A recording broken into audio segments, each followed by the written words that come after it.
Welcome, everybody. I'm Roger Hoover. Glad to welcome you back to the Crimson Tide Sports Network, and welcome to Crimson Drive, coming to you on this Friday instead of our normal time on Thursday because we have so much going on around Alabama athletics. But Crimson Drive is presented to you by Regions Bank. Make sure you pick up your new University of Alabama National Champions Visa check card and checks from Regions Bank, the official bank of the SEC. Just go online to regions.com/GoBama to order yours today. Again, we're coming to you on Friday because on Thursday we had the opportunity to visit with a couple of Alabama men's basketball players from the bubble in Indianapolis as the Crimson Tide continued their run to the Sweet 16, getting ready for Sunday's matchup with UCLA. Great success for men's basketball. Women's basketball's had plenty of success as well as the baseball, the softball, gymnastics teams, everybody performing at a high level right now at the capstone. So it's a great time for this edition of Crimson Drive on this Friday afternoon. Again, typically we come to you on Thursdays at 2 p.m. Central right here on the CTSN Facebook and Twitter pages, but we're glad you're with us today for what we hope will be a really great show. Let's go ahead and take a look at who's coming up on this edition of Crimson Drive.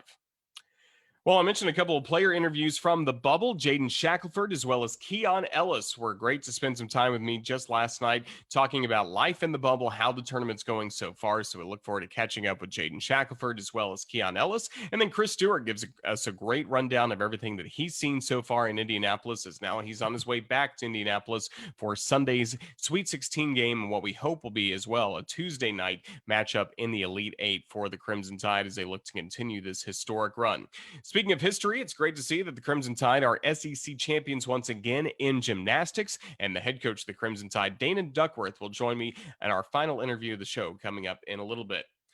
Let's go to our headlines, starting with Alabama men's basketball. The Crimson Tide are back in the Sweet 16 for the first time since 2004. It was the Crimson Tide earlier this week defeating Maryland 96-77 on Monday in the second round. Great performance by the man we'll talk to right off the top of the show, Jaden Shackleford, who was the leading scorer for the Crimson Tide as Alabama dominated Maryland really from start to finish of that ball game.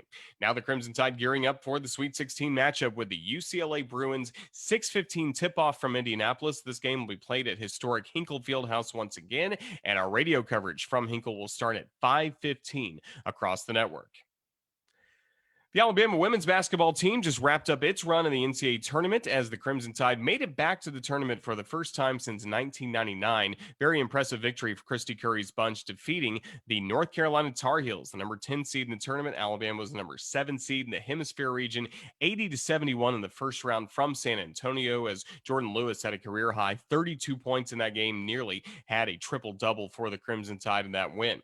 Then on Wednesday, it was the Crimson Tide falling to the number 2 seed Maryland Terrapins. 100-64 was the final score, as that game was also played in San Antonio on the campus of St. Mary's University, but the Terps got that victory again. 100-64 was the final score to end Alabama's run, but still an impressive year for Alabama, a historic year, getting back to the NCAA tournament, also to the round of 32. Two SEC teams made it out of the round of 32, South Carolina and Texas A&M, and those were your two champions during the year, Aggies in the regular season, Gamecocks in the tournament title. So Alabama had a great run in this tournament, and what's a very tough tournament. They had to play one of the best teams still in the tournament in the Maryland Terrapins. Gymnastics continues having success. Luisa Blanco, all the honors starting to pour in for her. She was named the 2021 SEC Gymnast of the Year. So many times we've talked about on the show. She's been the SEC Specialist of the Year, just picking up award after award. Now she's the SEC Gymnast of the Year, along with picking up some All-America honors, along with 5 of her teammates. So great to see that from the WCGA. And now the Crimson Tide, they know they'll be hosting the NCAA Tuscaloosa Regional coming up next week from April 1st to the 3rd. And coming up, we'll have Dana Duckworth preview what's ahead in Tuscaloosa next week. Crimson Tide football team continuing spring practice, and the Golden A-Day game is set for Saturday, April 17th from Bryant-Denny Stadium. Kickoff will be at noon, and then our airtime on the Crimson Tide Sports Network will be coming up at 11:30 a.m. for the broadcast of A-Day, the Golden Flake A-Day game. And also, two-a-days continue for, or not two-a-days, but the first of 2 pro days are coming up for Alabama as former Tide players really showcasing their skills for a lot of NFL talent. So great to see that earlier this week. Another one's coming up soon, and then spring practice continues, starting to get closer to full pad workouts for the Crimson Tide, so that's certainly good to see at this point of the spring. Crimson Tide baseball team really roared to a great start in SEC play last Friday, topping number 1 Arkansas 16-1. run top of the second inning that for me in Fayetteville on the radio was a lot of fun to call as the Crimson Tide had another great performance from Owen Diodati with a big home run. We also saw homers later in the ball game from Caden Rose, Andrew Pinckney, Jackson Tate. Unfortunately, the Crimson Tide were not able to replicate that kind of run support for their pitchers over the next couple days as Alabama would fall in the final 2 games to the Razorbacks. And earlier this week fell at home to Southern Miss. 5-4 was the final score. Now, obviously, with all the devastating storms we saw on Thursday, no baseball at Sewell Thomas Stadium that day, but it's getting set up now for a Friday doubleheader and then Saturday a 1 o'clock start against the number 3 Ole Miss Rebels. It's good for the baseball team to be at home at Sewell Thomas Stadium this weekend. And then in softball, last weekend it was Alabama at home taking 2 of 3 against Tennessee. Wednesday night continued on the winning track with a 5-0 victory over North Alabama. And now this weekend, gearing up for a big series at Kentucky. As the Crimson Tide look to keep picking up the wins. Montana Fouts is going to be excited to head back to her home state and take on the Kentucky Wildcats in Lexington. But today on Crimson Drive, we start with a couple of player interviews looking at Alabama men's basketball. Jaden Shackleford was the top scorer for the Crimson Tide in the last game against Maryland in the second round of the tournament, and he was kind enough to spend a few moments for me from inside the bubble. Jaden Shackleford was the top scorer for the Crimson Tide against the Maryland Terrapins in the second round, and he joins us now from Indianapolis. Jaden, roll tide. How's everything going, man? Going well. Had a good day of practice today, so, just, living the bubble life. Yeah, you guys have been living the bubble life for a long time, getting ready for the SEC tournament, and now in Indianapolis. Just how is that going? It's going good, Everybody's, making the best of it. We're having fun, We got some additions to our team room. So, it's just really fun. Every guys are making the best of it. Like I said, playing spades. It's just a fun time. Yeah, it's certainly good. And we know Coach Oates wanted you guys to get outside a little more. You guys have been going to the baseball field in Indianapolis, but I understand on Tuesday you had a chance to go first to the zoo and then Topgolf. What can you tell us about those experiences? Yeah, I was pretty stoked for the zoo. I kind of like the zoo, So I've always been like, a zoo guy, I guess. So, we got to go to the zoo that day. That was pretty cool for us. Had a good laugh the whole time we were there. Then went to Topgolf, which was just as fun. And I feel like we experienced it and we're kind of glad to get out the hotel for a little while and, get some fresh air. So it was good for us. Are you a good golfer? Yeah, I've progressed, gradually. From my first trip to Topgolf to now, I've definitely gotten better. Well, just like the Crimson Tide in this tournament, what can you tell us, first of all, about the first game against Iona? How'd you guys feel inside Hinkle Fieldhouse as you obviously were going up against a great coach and some really well-coached players? Right. We came into the game knowing that we couldn't underestimate our opponent.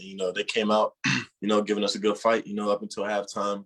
They closed that gap to a 1-point game, eventually picked up our defensive intensity in the second half. And, I feel like, they helped us spark a run on offense, eventually close out that game. So, it was cool to play in that, that historic venue and whatnot. But, we picked it up during the end of that game. I know you guys don't really care about who's the leading scorer or anything like that. A lot of times you are, like you were against Maryland, but you had to love in that game. Just Herbert Jones just decided to take over. He got 20 points to lead Alabama in that game. Right. Yeah. We got so many weapons on the floor. It could be anybody's night, any game, So, it happened to be Herb's. Herb had to go get 20 that game, It was coming easy to him, so we're going to go to him, get him the ball, play off of him. So, like I said, any given night, any of us can go and lead the team in scoring. But, we're not into that. We just focus on winning the basketball game. But, it's good when we got guys like that can go and get it. And then how'd you guys feel about the game earlier this week on Monday? It seemed like you executed the game plan, the scouting report to perfection. Did you feel that way? Yeah, for sure. I feel like we were locked in heading into that game. The guys were getting on our video, making sure we're locked into their plays, and, we were just emphasizing getting back to how we play defense. And I feel like our defensive intensity led to, how we executed on the offensive end throughout that game, getting paint touches, making threes. So, we were very locked in, and I felt like we came out and did what we were supposed to do. When did you know that Josh Primo would be available to play, and then what'd you make of his play? Right. I think we found out the day before that he was feeling good and, he was practicing with us. So, we're confident that he was going to play. And then, once he came in, he's just comfortable, came in, hit 2 big threes for us early, making offensive rebound, tip dunks, he's back, he's back. So he's feeling well, and it's great to have him back on the floor. Proud of how he played. A lot of hard work done by him, but also the trainer, Clark Holter. What can you tell us about Clark? Because he really has been a lot of times the MVP of this team this year. Definitely MVP of this team. He gives his heart and soul to us each and every day, sacrificing time with his family for us when we're back in T-Town. Just making sure we're 100% at all times. He does whatever he can to make sure we're good. If we got to go down to the training room tonight at 10:30, he's going to get out of his bed and go down there to make sure I get my treatment. So, he's big, especially in primo, especially getting hurt through all his injuries and all the little knick-knack injuries we may get. But, he plays a huge part of this team, and he's definitely a reason why we're who we are today. Now you're getting ready for the Sweet 16. How's the practice going this week, getting ready for Sunday? Going well. Just locking in UCLA and how they play. It's going to be a big game for us. They're a talented team. They're playing good basketball right now. So practice has been good, intense, just, preparing ourselves.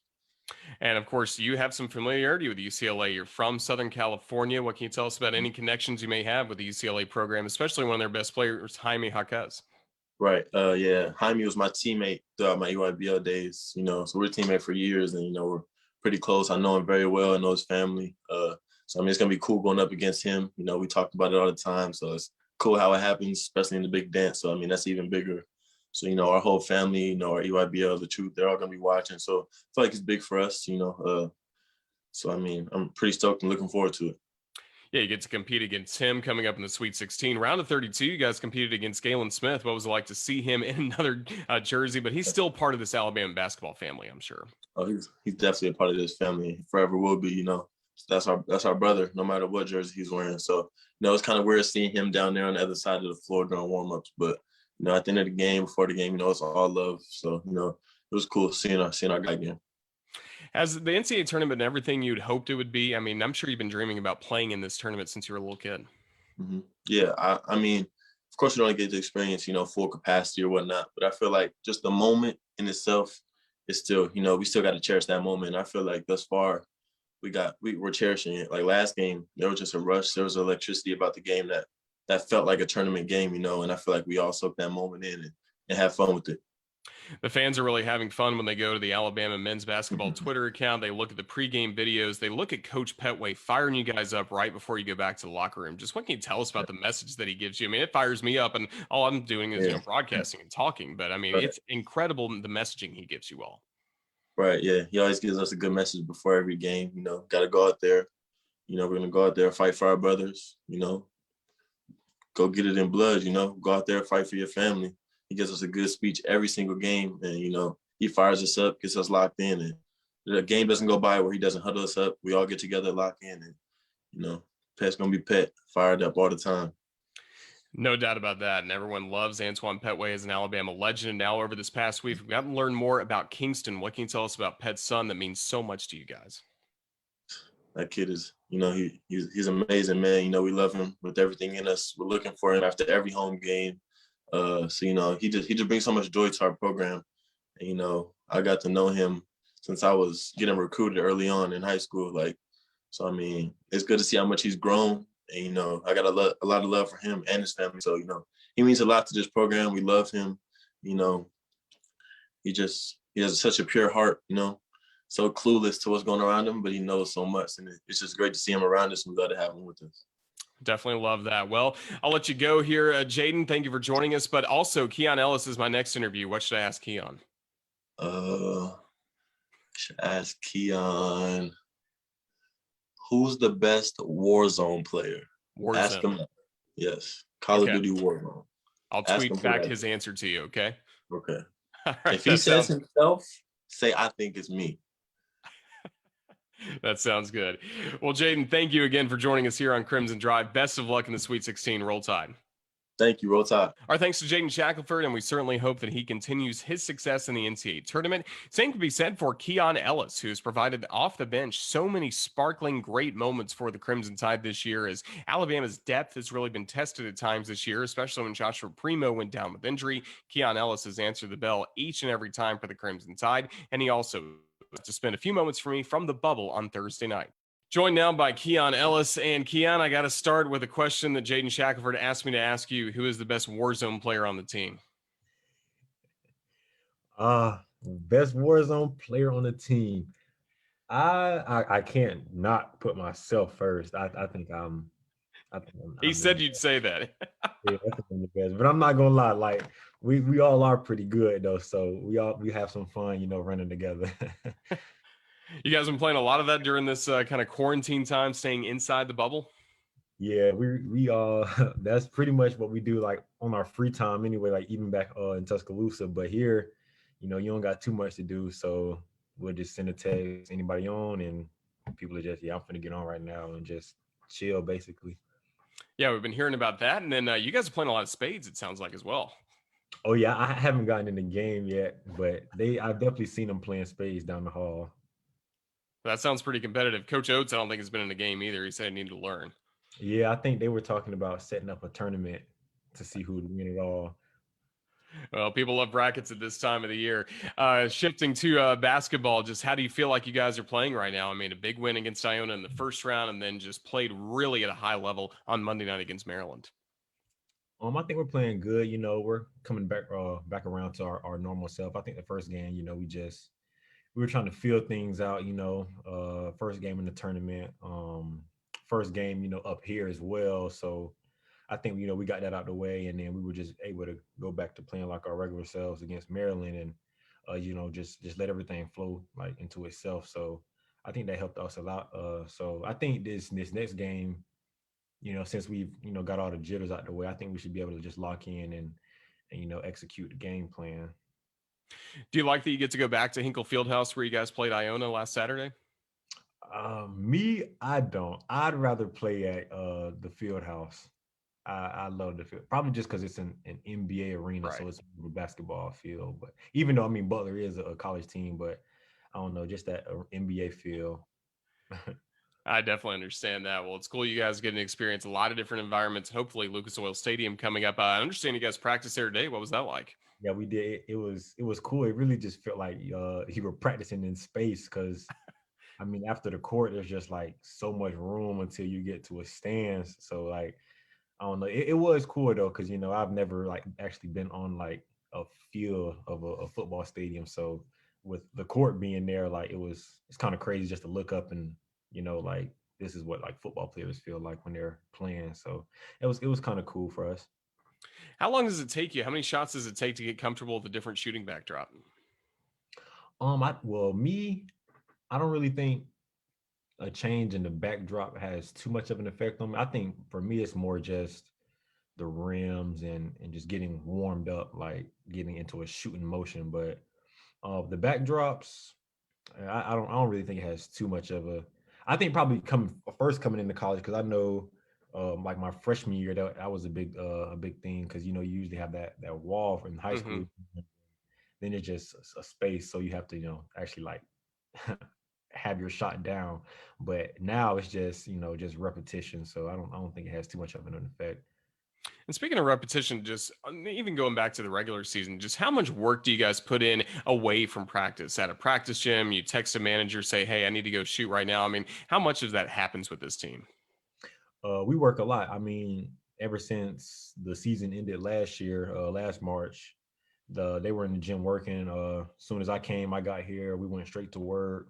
Um, During the season, not during the season, but like before basketball season, like when we were practicing, people would come in, get morning workouts in. Then you go through your full practice, and after the practice, you get with a GA or an assistant coach, and you'll go through a shooting workout, or you want to get some ball handling in, you'll do that as well. So I mean, I think that's what has gotten us here, though. I mean, everybody's willing to put the work in, so when it comes time to the game, everybody has confidence in what they're doing out there. So there's definitely a lot of extra work being put in from our guys.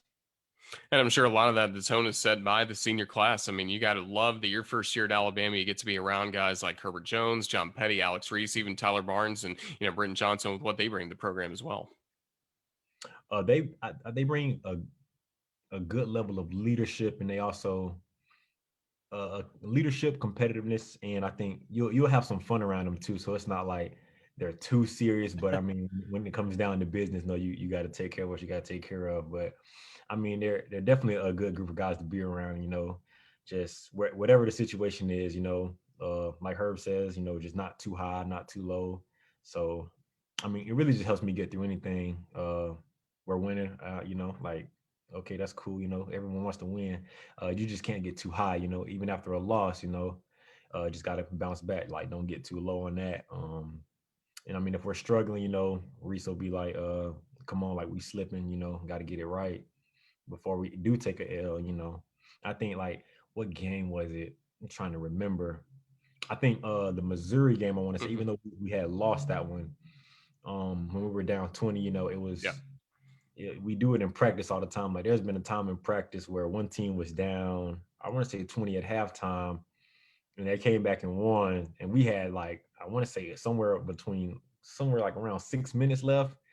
And we locked in, even though we weren't able to pull it off. We definitely locked in and tried to handle business. So they're definitely a good group of leaders. So I think that helps our team a lot.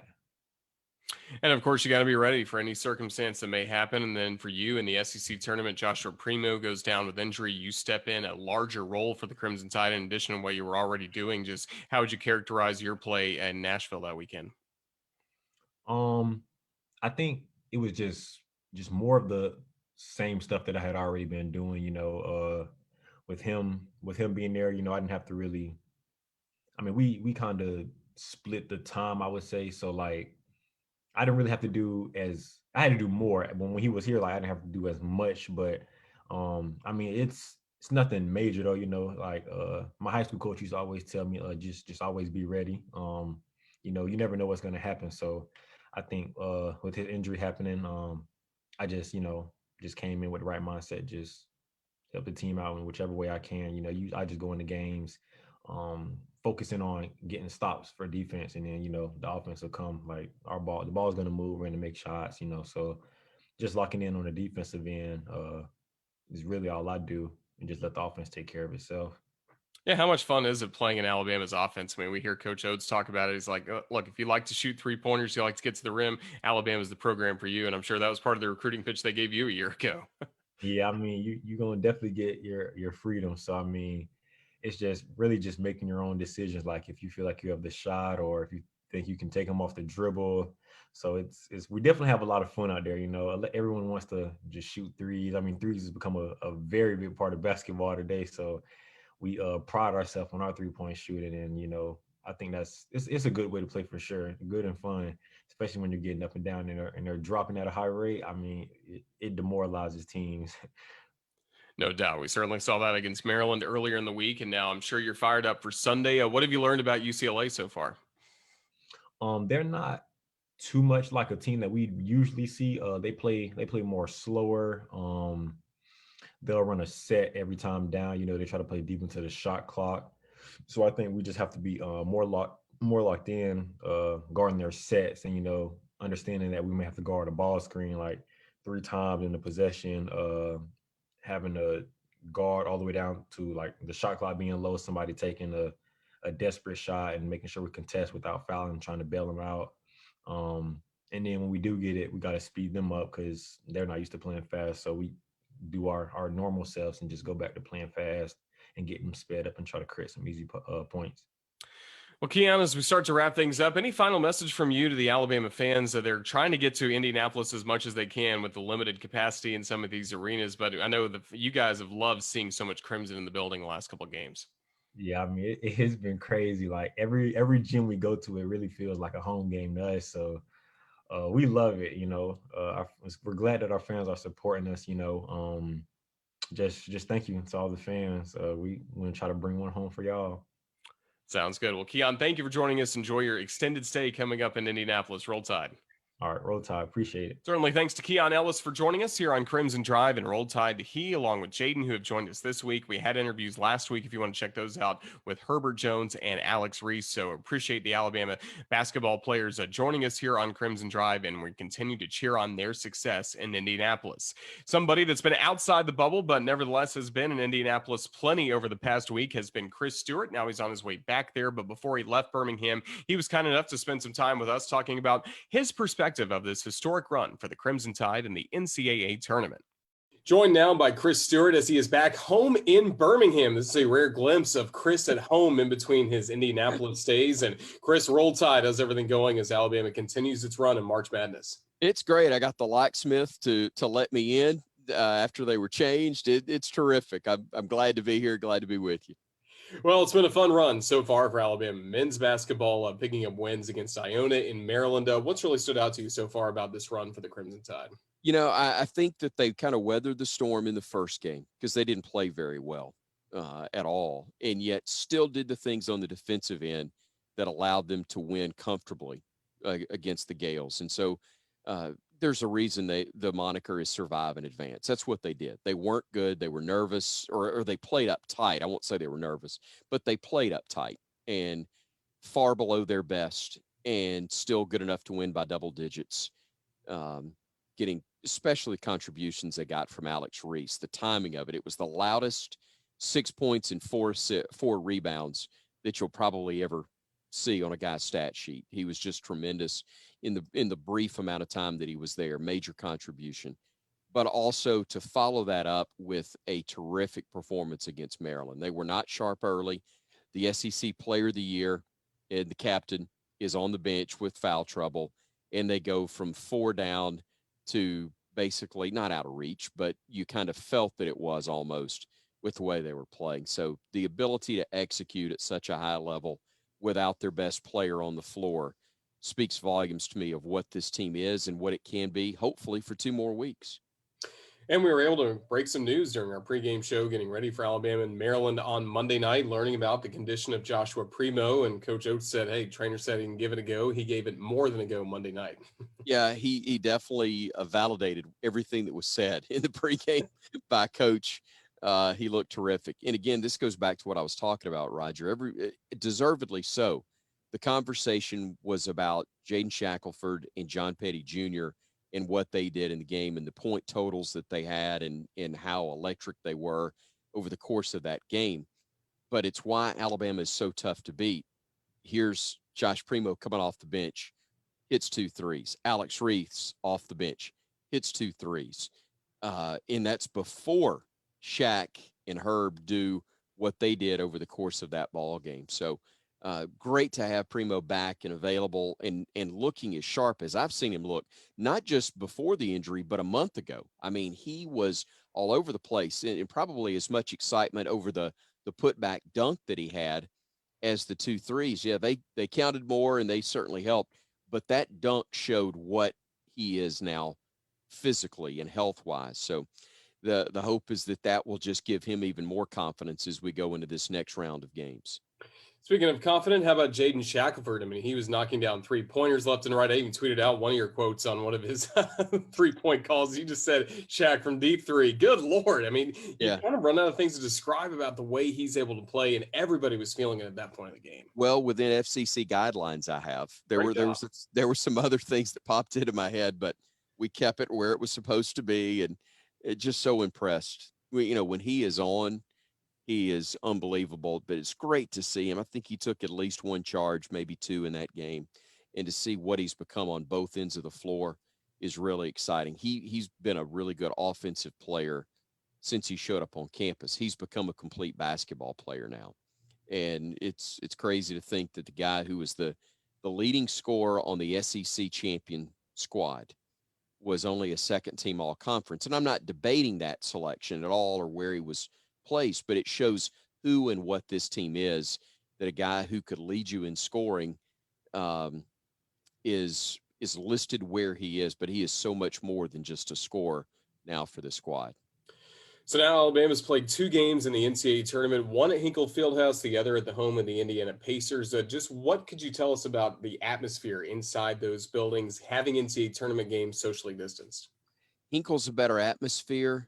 Definitely more nostalgia. I'll confess, I got home from Indy and it was somewhat by accident. I'm flipping channels and Hoosiers had just come on and I sat there and watched every bit of it, much to my wife's chagrin. But just to see that building and to show her where we were in terms of setup, now realizing that movie's at least 25, maybe 30 years old now. The building itself has been renovated since the movie itself was done. And I know it was set up specifically for the movie also, but it was it looks even better now, even though it's an older facility. It's really special, and so from a nostalgic standpoint, anytime you get to go into Hinkle, it's great, especially when you don't have to face Butler in Hinkle. That's a really good thing. But there was more atmosphere, there was better feel. Our broadcast setup, frankly, was better, in my opinion. So everything about it from our perspective, which is the least important perspective, was better. The players, I'm sure, enjoyed the other setup better, Banker's Life, because they shot it better there. But I think they'll shoot it well at Hinkle. I think they'll be fine, and I think they'll play at a really, really high level against UCLA on Sunday. Well, these guys are having to spend a lot of time in the bubble. We've heard about all the movies they're watching. They're starting to play spades a lot. Coach Oates has said he's gained about 10 pounds during the bubble time, just watching all the film and having late night snacks, things like that. But do you get the sense from talking to these guys, again, you're not in the bubble, so you can't get to be part of it on a day-to-day basis like maybe you would be, but they managing the best they can under these circumstances? Well, look, Roger, winning solves everything. And the fact that it's not brand new to them. This is, to a degree, not fully, but to a degree, they've had to experience this throughout the course of the year. The rules have changed. Everything's been different about this entire season. Not this stringent, but different. I think they're excited just to still be playing basketball, to understand what they're capable of. They've gone through the SEC. They've won not just the regular season. They've won the tournament. They've won 2 games as a high seed in this tournament already. They're going to be favored against UCLA. They're anxious for the chance to play either FSU or Michigan should they advance to the next round, the Elite Eight, and a chance to get to the Final Four for the first time in school history. It's not a task or a challenge that they feel is beyond their reach. So whatever they have to do to get the opportunity to play in these games, they've shown their willingness to do so. And it helps. They like each other's company. They're friends. They're not forced into a situation where you're worried about guys getting into it and too much time around each other. This environment, frankly, is made for this team. And so I think they'll handle it just great. Easy for me to say. I'm back home with my family right now for a couple of days before I head back. But I really and truly believe this is something that they are as well equipped to handle as any team in America could be. And it's got to be special as well to see all the attention going towards Coach Oates and what he's doing at this program, things we've known about for 2 years ever since he arrived in Tuscaloosa, but now the national recognition is really here for this program. Well, it is. And you've got to remember, there's nothing that's happened for this team to this point or until the point that the round of 32 game was won. Nothing to that point was anything he hadn't experienced. He had won a regular season title on multiple occasions at Buffalo as a head coach, and another time as an assistant. He had been to the NCAA tournament, won games as a head coach. What he had not done is been a part of a team that was the higher seed and was able to win in advance to the Sweet 16. So this will be slightly foreign to him as well, but he is confident enough to not be afraid of the challenge. He's also humble enough not to seek help in it. And by that, I mean, he reached out to Rick Pitino after he beat him and said, tell me what you saw. What do we got to do better? What can we expect next?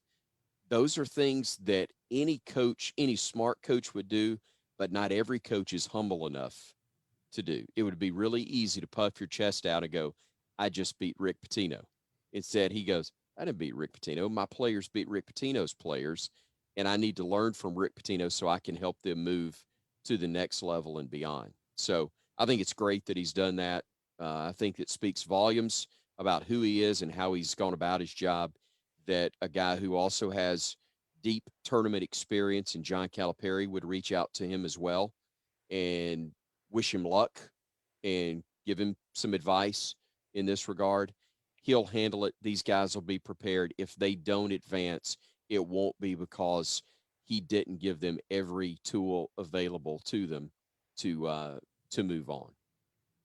Well, Alabama is moving on to the Sweet 16 coming up on Sunday against UCLA. And before we let you go, of course, you've been the basketball voice for Crimson Tide men's basketball for close to 2 decades now. So that means you've been around the women's program as well. Done some television broadcasts for them, watched a lot of games in person. You have to be tremendously proud of the run Coach Curry and her staff put together, getting Alabama back to the tournament for the first time in 21 years. No question. It's been we talk about the rough ride for Bama men's basketball, and it's been short of expectations, but it's it is so nice to see good people have good things happen to them. And that's definitely the case with Christy Curry and her staff. They've worked awfully hard. This program is a proud program. You know that. It's a program that's been to the Final Four under Rick Moody. It's a program that fell on some tough times, had a wonderful guy who means as much to Alabama athletics as anybody in Wendell Hudson, restore belief again. And Christy Curry still had more building that needed to be done to get it to this point, and she has. And there's a belief that this is the next step. It's not a final destination. It's a next step to take it to an even higher level, and that good things are ahead for this program. But it's great to see them not just get to the tournament, which was a great accomplishment in and of itself, but to advance to the round of 32. Just ran into a buzzsaw. It's about matchups when you get to this time of year, and they had a bad one, and that's why they've gone home. But it doesn't diminish at all what they accomplished this year. Very well said, and we hope the UCLA Bruins are about to run into a buzzsaw coming up on Sunday from Hinkle Fieldhouse in Indianapolis. Chris, can't wait to be with you on the pregame show and postgame, anchoring all the coverage, getting ready for Alabama basketball in the Sweet 16. It's a sweet sound to hear that, and we look forward to listening on the radio. Thanks, Chris. Appreciate you, Roger. Thanks so much, buddy.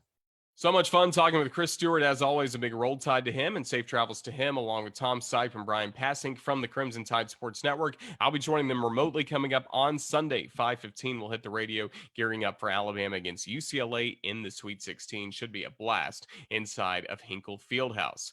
Men's basketball really busy, getting ready for the next game, and gymnastics also getting ready for its next opportunity to compete. That'll be coming up next week at the Tuscaloosa Regional. It's time for NCAA tournament run for Dana Duckworth's gymnastics team. She already has a trophy this year, the SEC championship that was won by the Crimson Tide just over a week ago. And she spent some time with me earlier in the week discussing not only that run, but also the great work we're seeing from Luisa Blanco and the entire Crimson Tide team that brought a championship in gymnastics back to Tuscaloosa.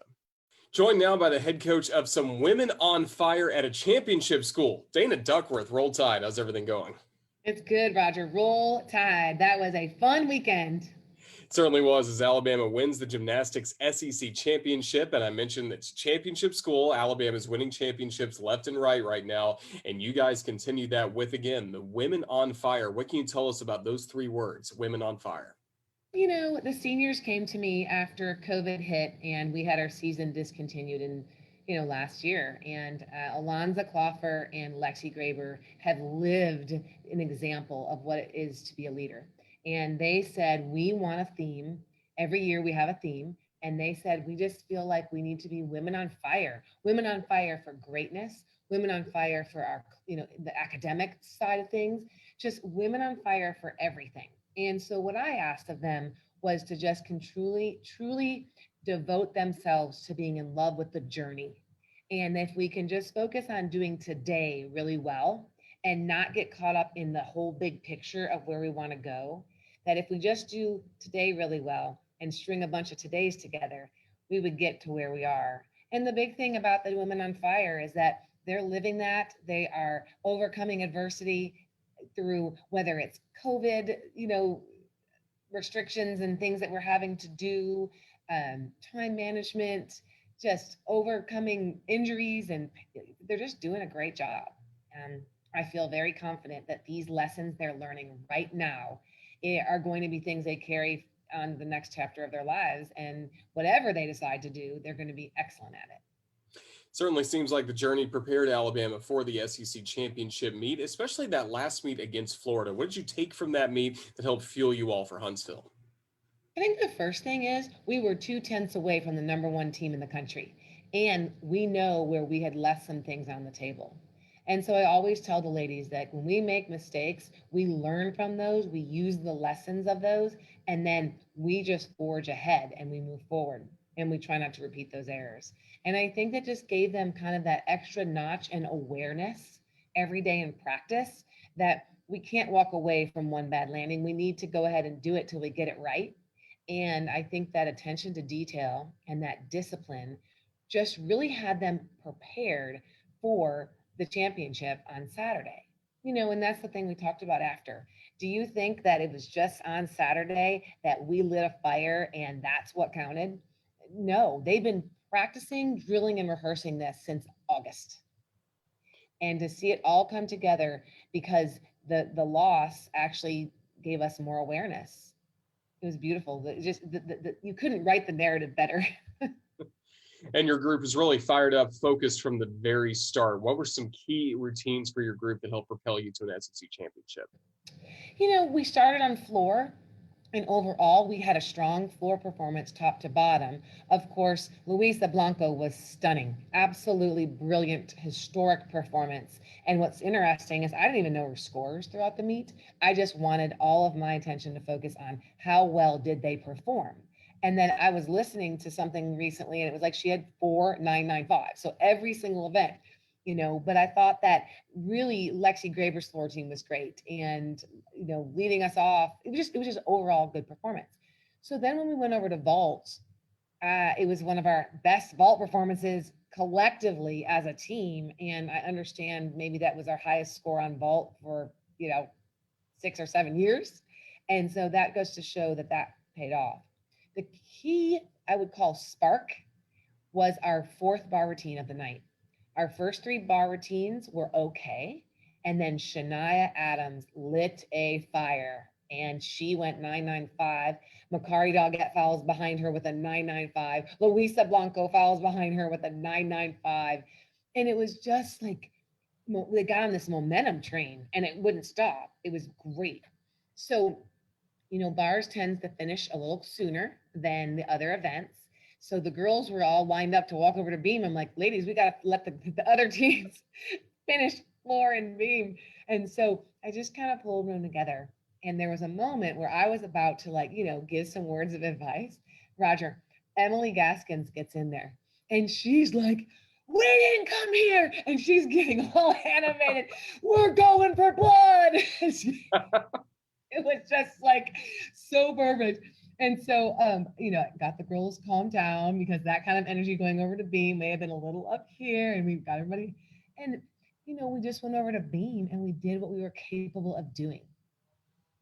So we were present, we were in the moment. And all I did when I stand there at the end, I kept thinking to myself, stay in the moment, ladies. Just one skill at a time, one move at a time, one look at a time, and just stay present. And then, it comes down to Luisa Blanco literally needing a 9.875 to tie. I knew she could do it. Everybody in that corral knew she could do it. She knew she could do it. And just standing there was a total peace and calmness. I said to myself, no matter what happens, this was an unbelievable team performance. And as wonderful as Luisa was, and so proud of her for getting SEC Gymnast of the Year, I mean, just awesome. She just always rallies back to her team. And our ladies did it under the lights when it counted. That night, we were the best team on the floor. And with that, you're the SEC champion. Just how proud are you to bring that title back home? I'm sure the celebration was great in Huntsville, and then just getting to celebrate for that team that's gone through so much, like you mentioned, that had to be a wonderful time for you all. Well, in all transparency, with COVID, there was no celebration. We celebrated on the bus. Let me tell you, we celebrated on the bus. But right now we're living in this bubble, right? So as much as it was awesome to win the SEC championship, and that will go down in a historic performance, and especially this team survived and did that in a global pandemic. That is historic. That will always be a part of our history. And they didn't let the adversity and the things take them down. As a matter of fact, they used adversity and they showed their resilience, and they became stronger as a team, and they became stronger as young women. And I think that is one of the key successes to why we were SEC champs. You mentioned Luisa Blanco, the SEC Gymnast of the Year, and we've heard you talk about her gymnastic skills. What can you tell us about her away from the mat? What can you tell us about the kind of person Luisa Blanco is? Luisa is a very loving and caring person, but she's also a very competitive person. And she will say things as if you are a spectator and you watch her, you would think like that is the most beautiful gymnastics you've ever seen. But even Luisa still wants to be extraordinary, and she still is striving for more. She's striving to be better, and she's even saying, I just don't want to be ordinary. And I think, my goodness, you're nothing even close to that. But isn't it a beautiful mindset that she still hasn't felt like she's arrived? And I think that's the cool piece: is do we really ever arrive?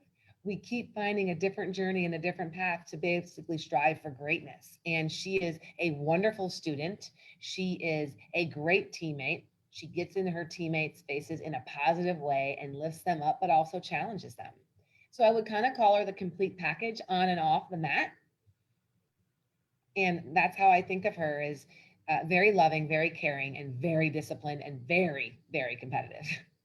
Well, now I'm sure she's ready, along with the rest of the team, for what's coming up with NCAA regionals coming up in Tuscaloosa next week. What was your reaction when you heard about the seed? You knew Alabama was going to be hosting, but what do you feel about your overall seed and what's coming up next weekend for the Crimson Tide? Well, once we got the bid and I knew we were going to be hosting regionals, that eliminates the drama of where are you going. So I think that's a huge advantage. The teams that are coming to Tuscaloosa are incredible. I think that every team that's coming here has had an epic season. So in our first session on Friday, which is at 1 o'clock our time, we really want those fans that can get off work to come on out and support us if they can, and be there, because we will compete against Alabama. Will be there. We are the number 1 seed, but we start on beam because that was the random draw the NCAA did a year ago. And then Arkansas is in our rotation, along with Iowa and Iowa State, who all 3 teams are having their best seasons of all time. And so we just have to stay in our Bama bubble. We just have to do what we do every day. And I'm very confident in this beam team to start off on that event and just go one event at a time, one routine at a time, and again, not get ahead of ourselves. That is going to make us present and have a great time.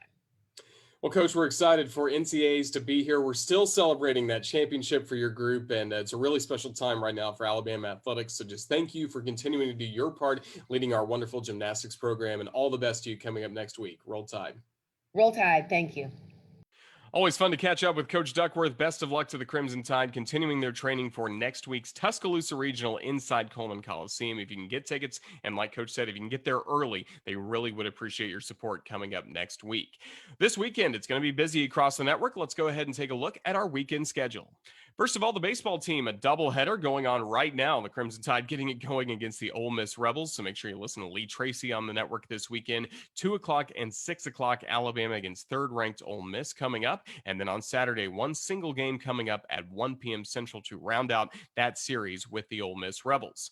Softball team in action, and a little bit different of a series as well. They're going to play Saturday, Sunday, and Monday. Monday night will be on the SEC Network, a really featured matchup between Alabama and Kentucky. But make sure you catch Tom Canterbury, Gray Robertson from Lexington with a call of all those ball games. And then basketball in the NCAA tournament, the men's team taking on UCLA in the Sweet 16, 6:15, the tip-off from Hinkle Fieldhouse. Our radio coverage across the network will begin at 5:15 as we're really fired up for what will be Alabama's Sweet 16 appearance, the first one since 2004, trying to make it to the Elite Eight and continue this incredible run for Nate Oates and the Alabama Crimson Tide. If they do make it to the Elite Eight, we know it'll be on Tuesday. We do not know the time, but likely looking at prime time once again for the Alabama Crimson Tide. Well, a really fun edition of Crimson Drive on this Friday afternoon. And again, we'll get back to Thursdays at 2 o'clock starting next week as Alabama continues its run in the Big Dance. Special thanks to Jaden Shackleford and Keon Ellis joining us over Zoom from Indianapolis as they are in the bubble, but getting ready for what will be coming up on Sunday between Alabama and UCLA. We thank Chris Stewart, Dana Duckworth for their time and conversations as well. This has been Roger Hoover. Again, you've been watching Crimson Drive presented to you by Regions Bank, the official bank of the SEC, and make make sure you pick up your new University of Alabama National Champions Visa check card and checks from Regions Bank, the official bank of the SEC. Just go online to regions.com/GoBama to order yours today. Until next time, have a safe weekend across the state of Alabama and get ready for some more great wins, hopefully, for the Crimson Tide. Thanks again for watching, and roll Tide.